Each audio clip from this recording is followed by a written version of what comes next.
उपस्थित सर्व जनतेला माझा सरस्नेह जय महाराष्ट्र।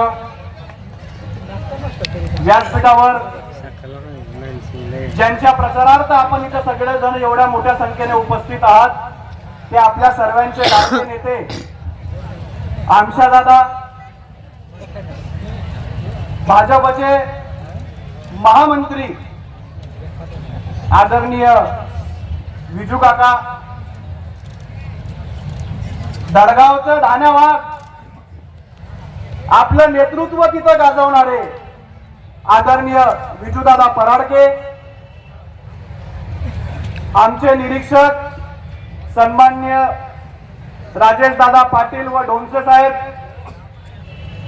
भाजपचे जिल्हा अध्यक्ष निलेश भाऊ माली, आमचे सहकारी ललित भाऊ जाट, बंटी पाटील, नंदुरबारहून आलेले अल्पसंख्याकचे जिल्हा अध्यक्ष मक्कू सेठ, माझ्यासोबत आलेले रवी भाऊ पवार, युवा सेनाचे तालुका प्रमुख, इथं जमलेले सगळे सरपंच व शिवसेनेचे पदाधिकारी,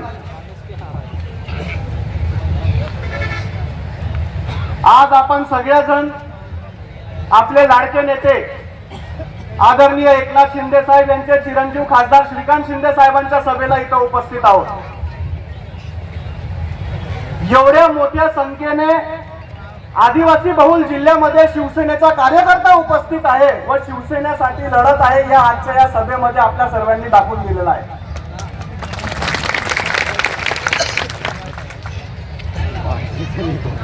खरं म्हणजे ज्यांच्या प्रामाणिकपणे आमच्या दादांनी लोकसभेमध्ये काम केलं आणि आज त्यांनी गद्दारी करून आमच्या दादा समोरच निवडणूक लढतायत ही वस्तुस्थिती आहे। मी मागे नंदुरबार मध्ये आमच्या दादांना भेटलो, आमच्या दादांना सांगितलं की दादा पूरे जिले में इनका अनुभव लिया, ये जिनके साथ में रहते उनके पीठ में खंजीर गुप्त से सिवाय रहते नहीं, आप ही अकेले बचे थे और आपके साथ में भी ये हो गया। सीताराम दादाचं नाव घ्यायचं विसरलो, माझा जुना मित्र आहे, राष्ट्रवादीचे नेते नंदुरबार जिल्ह्यामध्ये त्यांचा परिवार सोडून दुसरं एकही माणूस त्या परिवाराला दिसत नाही।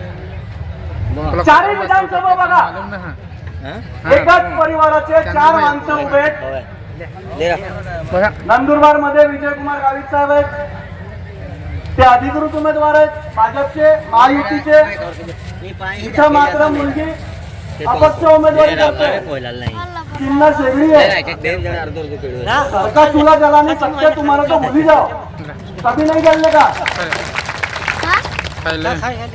नवापूरला एक भाऊ आहे, ते भी महायुती, नवापुर में एक भाई खड़ा है, विजू दादा का आदेश है हिंदी में बोलो, नवापुर में एक भाई खड़ा है, वो भी महायुति के अगेंस्ट बंडखोरी करके खड़ा है। एक शारदा में है, ये परिवार की फितरत है, तुम उनको कितनी भी मदद करो उनका काम खत्म होने के बाद में तुम्हारे को देखेंगे नहीं। ये 2 बार का अनुभव है हमारा। हमने गावित साहब को 2 बार मदद की, दोनों बार काम होने के बाद में गावित साहब ने ना शिवसेना को पूछा ना शिवसेना के कार्यकर्ते को पूछा।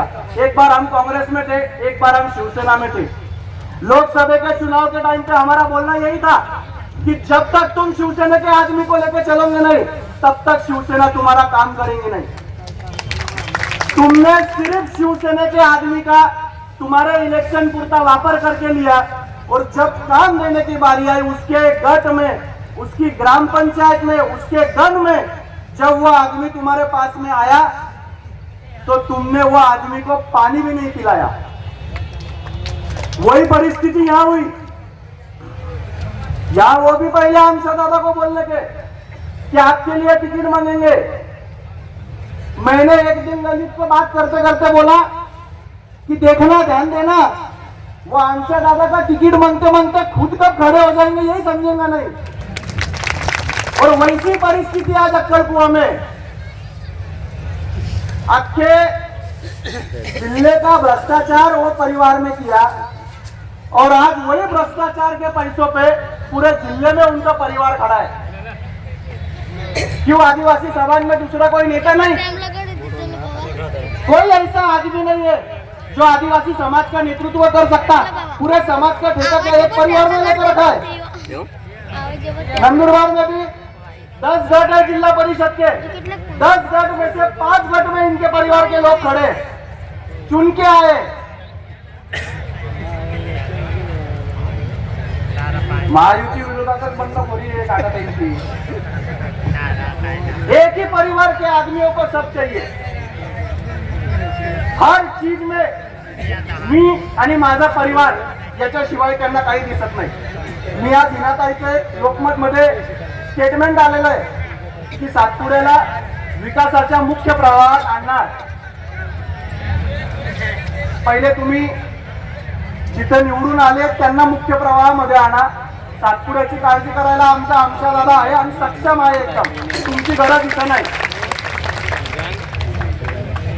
माझी विनंती है, लोग समझदार है। आधी रात को भी अगर काम पड़ेगा तो विजू दादा और आमशा दादा ही खड़ा रहेगा। दूसरा कोई आदमी तुमको यहाँ मिलने का भी नहीं। इनके दरवाजे के सिवाय अपने को कोई पर्याय नहीं। अपने को मदद विजू दादा आमशा दादा को ही करना है। तुम कहाँ नंदुरबार जाएंगे उनके घर पे?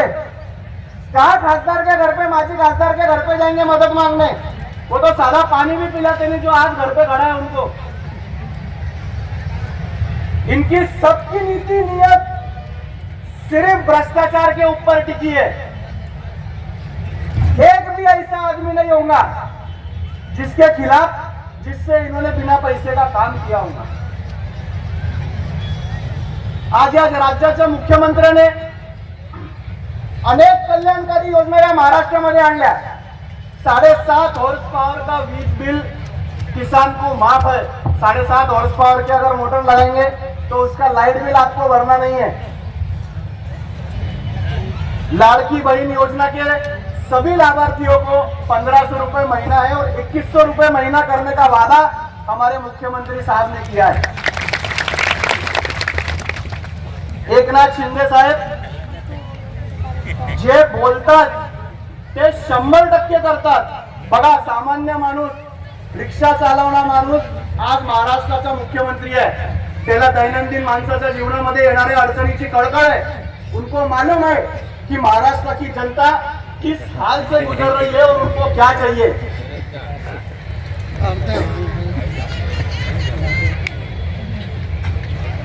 सगळ्यांना 5 लाखाचं आरोग्य विमा आपण मोफत दिलं।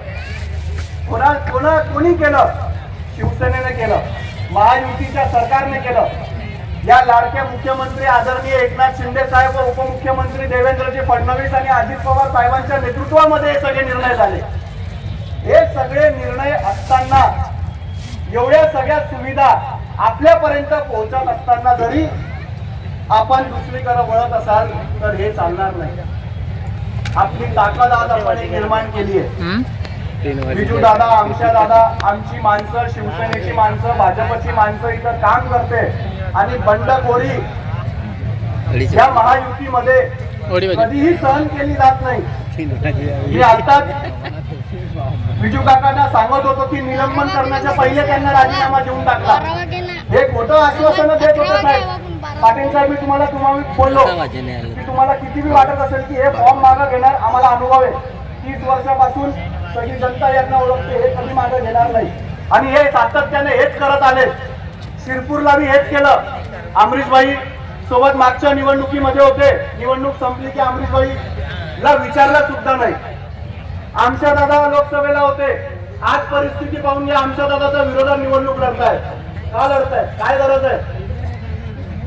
तुमचं प्रामाणिकपणे आमच्या दादाने काम केलं होतं। ठीक आहे, निवडणुकीमध्ये पराजय जय टाळत असतं, पण फक्त सत्ता हा एकमेव केंद्रबिंदू ज्या परिवाराचा असू शकतं, ज्या उमेदवाराचा असू शकतं, असा उमेदवार आपल्याला नकोय।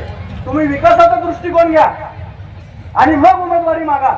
तर लोक तुमचा विचार बी करतील. पण तुम्ही एका ठिकाणी पडलात आणि दुसऱ्या ठिकाणी उमेदवारी कराल, दुसऱ्या तालुक्यामध्ये जाल, मग त्या तालुक्याच्या नेत्यांनी आणि लोकांनी काय करायचं? तिथं नेतृत्व है, ते काम करता है. इतने सब लोगों की ताकत रहने के बाद में भी अगर तुम यहाँ आएंगे तो तुम्हारा कोई काम नहीं है. बोलणारे माझ्यानंतर वक्ते फार आहेत. श्रीकांत शिंदे साहेबांचं आगमन येत्या 10 मिनिटांमध्ये हेलिपॅड वरती होणार आहे. श्रीकांत शिंदे साहेबांनी आम्हाला स्पष्टपणे सांगितलंय की तुमको किसको भी हेलिपैड पे आने की जरूरत नहीं, तुम पब्लिक के साथ में रहो, मैं वहां आऊंगा. एक एक दिन में 5-5 सभाएं कर रहे, मुख्यमंत्री साथ कर रहे, श्रीकांत शिंदे साथ कर रहे. और आने वाला मैनिफेस्टो जो आपने देखा है शिवसेना का, उसमें जितने दैनंदिन काम है, जो लोगों की समस्या है, जो लोगों को काम आने वाली चीजें है, ऐसा ही मैनिफेस्टो शिवसेना और महायुति सरकार ने निकाला है. महाराष्ट्राची प्रगती, आदिवासी समाजाची प्रगती हे एकमेव उद्दिष्ट घेऊन आज आमच्या दादा इथं उमेदवारी करतायत. अनेक अफवा तुमच्याकडे पसरवण्यात येतील, पण त्या अफवांना तुम्ही बली पडू नका. आपण सगळेजण महायुतीच्या सभेला, शिवसेनेच्या उमेदवाराच्या सभेला एवढ्या मोठ्या संख्येने उपस्थित आहात. मला आमच्या दादा सांगत होते की 10 बजे से लोग आए, 11 बजे से बैठे हैं अभी तक. यही आपका खरा प्रेम शिवसेना और एकनाथ शिंदे साहब के ऊपर है. नहीं तो हम कई नेता लोग सभा का वीडियो देखते कि लोग उठते जा रहे हैं, पर आप सब लोग, पूरा समाज शिंदे साहब के साथ में है और शिवसेना के साथ में है. ये 2 बजे तक, 2:30 बजे तक बैठी हुई गर्दी बता रही है. शिवसेनेचा माणूस बोलायला जरी परखड असला तो भी हमारे जुबान में कड़वाहट जरूर है, पर किरदार में मिलावट नहीं है. हम साफ दिल से आपका काम करते हैं. आमची नाळ जनतेशी जुळलेली आहे. येणारा माणूस जो आमच्याकडे येतो, आम्ही त्याला त्याची नाव आणि जात कधी, पक्ष कधी विचारत नाही. त्याचं काम असेल, खरं असेल तर प्रामाणिकपणे शिवसेनेचा कुठलाही कार्यकर्ता, मग तो बूथ प्रमुख असो की शाखा प्रमुख असो, तुमचं काम केल्याशिवाय राहत नाही. तुम्हाला हॉस्पिटलमध्ये मदत लागत असेल तर तेही शिवसेनेचा माणूस पुरवतो. पोलीस स्टेशनात काही अडचण असेल तर